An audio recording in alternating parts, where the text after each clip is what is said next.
Doctor Baba Saheb Ambedkar open university.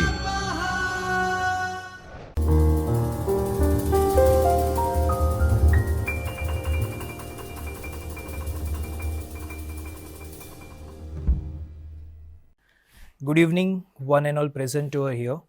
Myself, Dr. Nishal Rawal, working as an assistant professor at GLS University, Ahmedabad. I would like to welcome you all at Chaitanya Studio, Dr. Babasaheb Ambedkar Open University.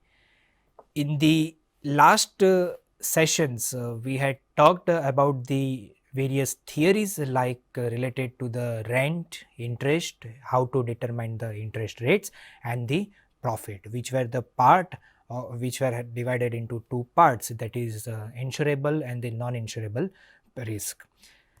In the last session, we had also talked about the various economist was trying to give the profit theories, कैसे तुम profit को increase करते हो. And Joseph शुपिटर का जो theory था वो innovative theory था. जेबी क्लर्क ने बोला था कि डायनामिक थियरीज के बारे में. ठीक है. So in this paper in the block 4 we are going to talk about the product, rent, profit theories with the help of welfare, informations and the political economy. The concept of information and political economy will be discussed in the unit 4. In the unit 3 we are going to discuss the welfare economics and the market failure. These are the 4 topics which will be going to be covered in this session. So welfare economic, market failure, welfare economics, consumer surplus, market failure and externalities.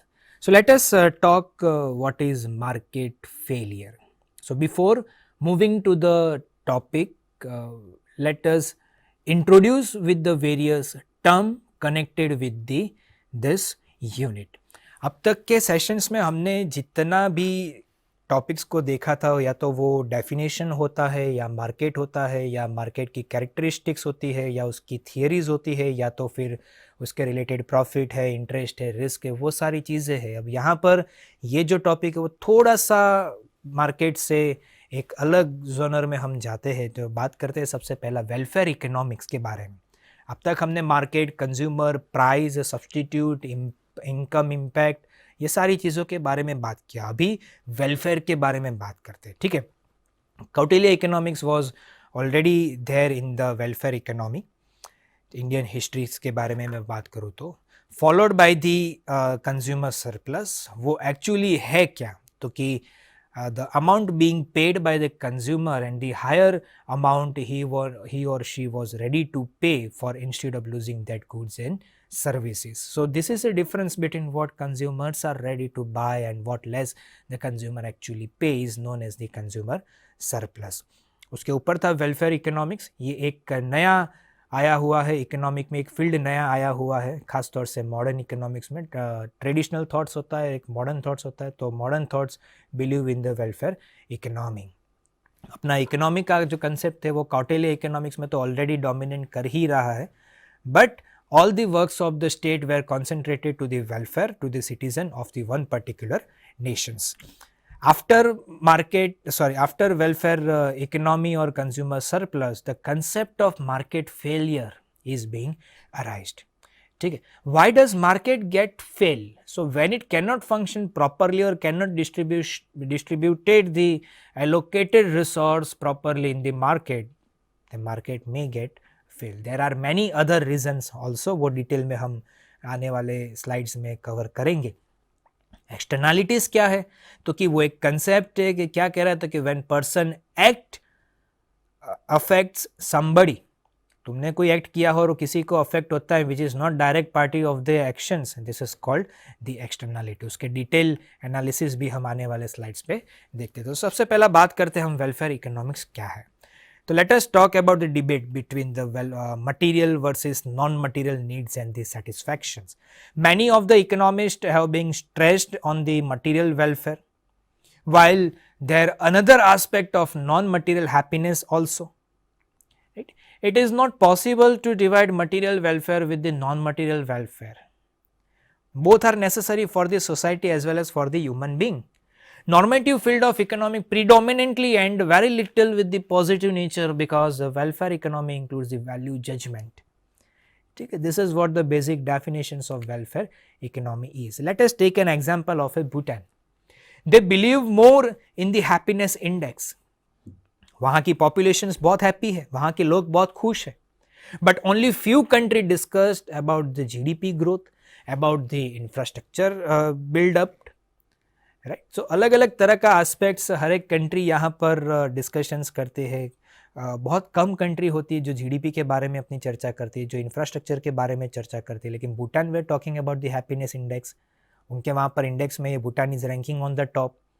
There are many arguments is being like a small country or with less ambitions that suits to Bhutan but not to the big nations, because what everybody is working, what is the ultimate goal of the person is different. And the same answer.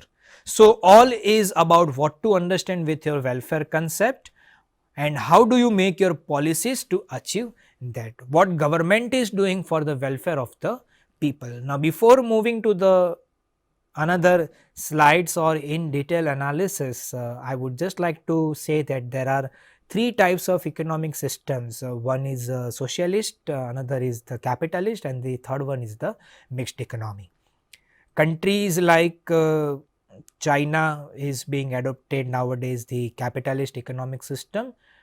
Russians country जो होती है वो socialist adopt करती है, welfare के लिए काम करती है. और country like India is being adopting the mixed economic system. ठीक है, 100% कैपिटलिस्ट तो किसी ने अडोप्ट नहीं किया, 100% सोशलिस्ट किसी ने अडोप्ट नहीं किया. So there is a third version is a part of the mixed economy. Mixed economy में क्या होता है तो कि public sector units plus private sector units दोनों मिलकर काम करते हैं. और उससे होता क्या है तो कि पीपल का जो लाइफस्टाइल होता है वो चेंज होता है.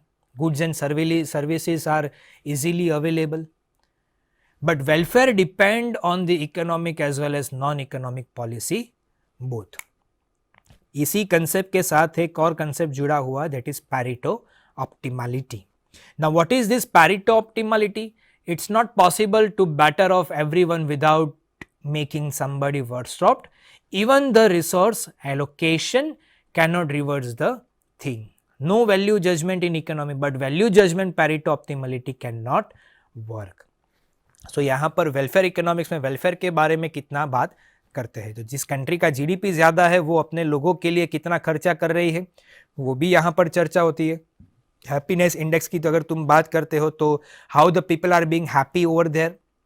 तो गवर्नमेंट पॉलिसीज़ के साथ साथ वेलफेयर जो पॉलिसीज़ आती है उसकी पॉलिसीज़ जो होती है वेलफेयर के रिलेटेड सब्सिडीज़ होता है, उससे लोग कितना खुश है वो यहाँ पर दिखाया जाता है. ठीक है, ethics, value judgement and welfare economics तीनों को साथ में रखा जाता है और कभी भी तीनों से सेपरेट नहीं किया जाएगा. ठीक है, there are examples, there are many cases where government take initiations against many corporations. Even the judicial system has taken into actions considerations where economic profit can be in favor of public welfare. You can take the example of one of the telephone operator company or the telephonic service provider company. उसका supreme court में सरकार के खिलाफ case चलता जो सरकार ने actions लिए थे. एक एफडीआई के ज़रिए वो कंपनी अपने मार्केट में आया था और टेलीकॉम सर्विसेज देता है और वो कैसे वो प्रॉफिट उसको गवर्नमेंट में देना चाहिए, कॉरपोरेट प्रॉफिट देना चाहिए, बट वो नहीं देकर लोगों का वेलफेयर एस्टेब्लिशमेंट जो है वो कम कैसे हो सकता है.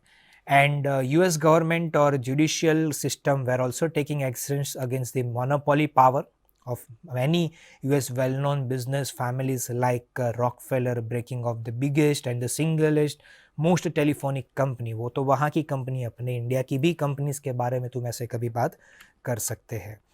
So before moving to the consumer surplus, so welfare economics क्या है? It is a part of the welfare, betterment of the populations, betterment of for the people of the country के बारे में काम कितना सही तरीके से करते हैं. जैसे कि हैप्पीनेस इंडेक्स की बात करते हैं, जीडीपी बढ़ रहा है तो वहाँ के लोग भी खुश होंगे, right. Why does GDP increases? Because productivity is increasing. Productivity is increasing, it may lead to the increase in the export, and export increase in exports will lead to the increase in GDP, and if this GDP number get increases, the standard of living of the people will also increases, and the increasing standard of living will lead to the people very happy in the country. Before moving to the, let us take the examples or the concept of the consumer surplus. Now this topic is bit different compared to the welfare economic concept. It is considered as one of the very important topic in the economy, vital concept, important concept. ठीक है, एक French economist थे ड्यूपिट नाम के, उन्होंने last half of the 19th century में ये concept produce किया था, इंट्रोड्यूस किया था, and later on as I said earlier कि any theory or any concept is purely depend on the assumptions, based on the assumptions, and all these assumptions are being proved as an unrealistic assumptions. So उसी unrealistic assumptions को profits में उसी unrealistic assumptions को positive में convert करने के लिए Alfred Marshall ने ये कंसेप्ट को रिफाइन किया गया था. ठीक है, he talks about the daily expenditure. तो किसके बारे में डेली एक्सपेंडिचर? नॉर्मली हम लोग कभी मार्केट में जाते हैं ना, तो हम ये भी कह सकते हैं कि भाई शायद मैंने इसका ज़्यादा पेमेंट किया होगा, जितना मैंने किया है उससे कहीं ज़्यादा मैं पेमेंट कर सकता हूँ. इसका मतलब उसने उस ज़्यादा पेमेंट करने का बंदोबस्त करके रखा हुआ है. ठीक है, कई सारी चीज़ ऐसी होती है कि जैसे कि सॉल्ट का पैकेट है, पोस्ट कार्ड है, न्यूज़पेपर है, मैचस्टिक बॉक्स है. ठीक है, उसका प्राइस कितना कम है. न्यूज़पेपर का प्राइस 2 से ढाई रुपये, ज़्यादा से ज़्यादा 3 रुपया होगा. ठीक है, but you are ready to pay more. Useful है, ज़रूरी थे ये सारी चीज़ें, लेकिन हम सस्ते दाम पे मार्केट में मिलता है. I would have paid much more for it rather than go without it. तो मैं ज़्यादा पेमेंट कर सकता हूँ यही चीज़ के लिए जितना मैंने पेमेंट किया है. Right, so what is consumer surplus? One who is well prepared to pay minus what they are actually paying. तू पे कर सकता है 100 रुपया, बट तू पेमेंट करता है सिर्फ 10 रुपया. क्यों? क्योंकि वो नेसेसिटी है, यूजफुल है और सस्ते दाम पे मार्केट में मिल रहा है. This is called consumer surplus. Let us take an example और let us understand with that example through the help of the diagrams. एक आपकी स्क्रीन के ऊपर डायग्राम आपके सामने है. Y axis represents the price per unit, X axis represents the quantity per particular unit और a period. Now जो downward slope है D1 is your demand curve. ठीक है, जो शेडेड एरिया है वो कैसे बना? You are ready to pay price from O to D, या तो 0 से D. ठीक है, सामने तुमको मिलता कितना है? O से R तक. यू आर रेडी टू पे 100 रुपीज, वो D है आपका 100, but you are paying up to T. आप 20 रुपये पे करते हो और मिला प्रोडक्ट कितना? O से R तक. ठीक है, तो अभी आपका कंज्यूमर सरप्लस क्या हुआ? DORS, OR plus RS. ठीक है, उतना तुमने बाय किया. OR कितना है, RS कितना है, पेमेंट कितना किया? तो कि तुमने T तक पेमेंट किया. और वो जो शेडेड एरिया है that is your consumer surplus. ORST is being paid and DTS is being shaded area, the part of the consumer surplus. अब सपोज मान लो कि प्राइस डिक्रीज हुआ, प्राइस फॉल हुआ, तो तुमने जितना 20 रुपए पे किया था, 20 का तुम पे करते हो 10 रुपया, तो तुम्हारा क्वांटिटी भी बढ़ेगा. R से हो गया सीधा R1 तक. और नया कंज्यूमर सरप्लस क्या बनेगा? DT1S1 will be the new consumer surplus. So definitions के मुताबिक देखा जाए तो कंज्यूमर सरप्लस क्या है? तो कि what one is being prepared minus what one is actually paying. तू प्रिपेयर्ड है 100 रुपए पे करने के लिए, लेकिन तू पे करता है 20 रुपया. डायग्राम के जरिए पता चल गया. I am repeating again. X axis quantity, Y axis price per unit, D D is the demand curve. DORS कब बनेगा? जब OR प्लस RX जाएगा, उतना क्वांटिटी तुमने बाय किया है, ठीक है. तुम्हारा कैपेसिटी है 100 रुपए तक का पेमेंट करने का, लेकिन तू पे किया सिर्फ 20 रुपया. अब अगर प्राइस गिरता है तो तू 20 रुपया पे नहीं करता है, तुमने पे किया है 10 रुपए तक का, ठीक है. तो नया प्राइस क्या बनेगा? तो कि OT1 प्राइस. प्रोडक्ट कितनी मिलेगी? Price decreases, demand will increases, तो प्रोडक्ट कितनी मिलेगी तुमको? O से R1 तक का. नया कंज्यूमर सरप्लस क्या बन गया? DT1S1 will be the new consumer surplus after the price get decreases. Now, the question is that can we measure the consumer surplus? Probably not, because the complete list of demanded price is not being available with us. Especially in case of necessity product, we cannot measure the consumer surplus. क्योंकि वो ज़रूरी है, useful है, सस्ते दाम पे मिल जाएगी. और उसके एग्जांपल्स हमने देखा, सॉल्ट, मैचस्टिक बॉक्स, न्यूज़पेपर्स बहुत सस्ते दाम पे मिलेंगे.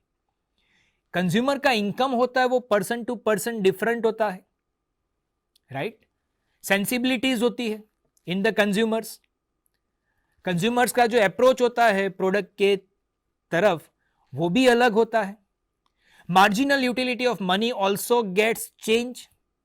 किसी का इनकम ज्यादा होता है तो वो पेमेंट ज्यादा भी कर सकता है, किसी का इनकम कम होता है तो वो पेमेंट ना भी कर सकता है, या तो कोई प्रोडक्ट एफोर्ड ना भी करे. सुना है कि भाई गूगल से अपने को सारे न्यूज मिल जाते हैं तो मुझे न्यूज़पेपर की जरूरत नहीं है, उसका ऑप्शंस अवेलेबल है. Substitute, presentations of the substitutes is being there. So the exact measurement of the consumer surplus in market is purely impossible, and we cannot say that consumer surplus has no value. Some estimate of consumer surplus can be roughly is being made, but वो हमेशा से सही नहीं रहते. Now after the consumer surplus, let us move with the concept of market failure and the externalities. Now what is this market failure? ठीक है, फिर market fail क्यों होता है, किसके कारण होता है, वो भी हम देखेंगे. बट मार्केट फेलियर है क्या? It is a situation where market is left on is own fails to allocate the resource efficiently. Say for example government of India कोई वेलफेयर इनिशिएटिव लेती है और वो मार्केट में लॉन्च करते हैं लोगों के लिए, बट सही ढंग से अगर उसको एलोकेट ना किया जाए तो वो मार्केट फेलियर हो गया. ठीक है, externality is one of the reason for market failure, and if those allocated resources does not work properly is also leads to the market failure. You can take an examples of the foreign companies or multinational companies जो India में investment के तौर पर आती है, and that investment will lead to the employment generations of the employment opportunity. But if they fail to generate the proper number of employment opportunity, then you can say the market is being failed. Normal market works properly. Every person is best known for his or her own interest in the market. So if the allocated resources does not work properly, it leads to the market fail, and the externalities is one of the situations where market get fail. Action of other person, institute, firm, industry or anyone else, direct or indirect, positive or negative effect is called externalities. Okay. So externality is divided into two parts. एक है अपनी positive, दूसरी है अपनी negative. So when a person is getting a benefit from the action is known as positive externality. Bigger industries get benefit of having many small industries.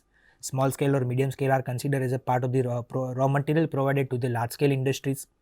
ठीक है, FDIs के benefits बहुत सारे हैं, but if that FDIs fails to the receiving end, या तो people are not getting the benefit from the FDIs or foreign direct investments, तो फिर वो market अपना fail हो गया. अगर benefit मिलता है तो there are some positive externalities, and there are many economic and non-economic activities which have positive externalities effect. Economic activities are those activities कि भाई आपको जो कुछ भी काम करने के पैसे मिलते हैं is considered as a part of a economic activity. Non-economic activities kind of NGO work, काम करने के आपको वो पैसे नहीं मिलते, जैसे कि सोशल वर्क, उसमें से आपको पैसे जनरेट नहीं होते, you are helping to the society.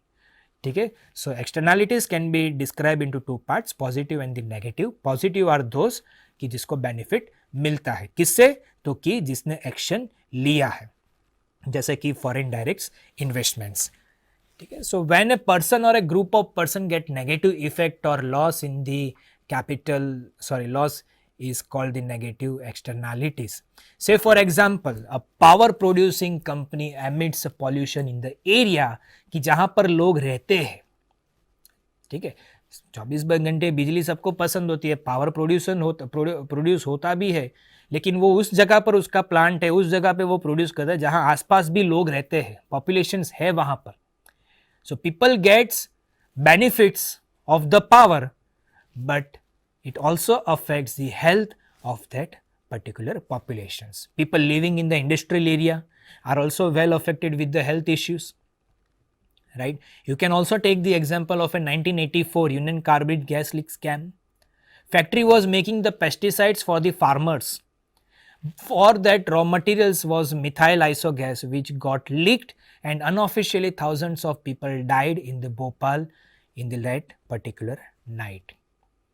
Right. 1984 में एक स्कैम हुआ था और कंपनी का केमिकल लीकेजेस हो रहा था, और उसके कारण उस जगह पर जो लोग रहते थे वो आज की तारीख में भी कहीं ना कहीं थोड़े से असर होती थी, लेकिन उस दौरान उस रात को कई सारे लोग नींद में मर भी चुके थे.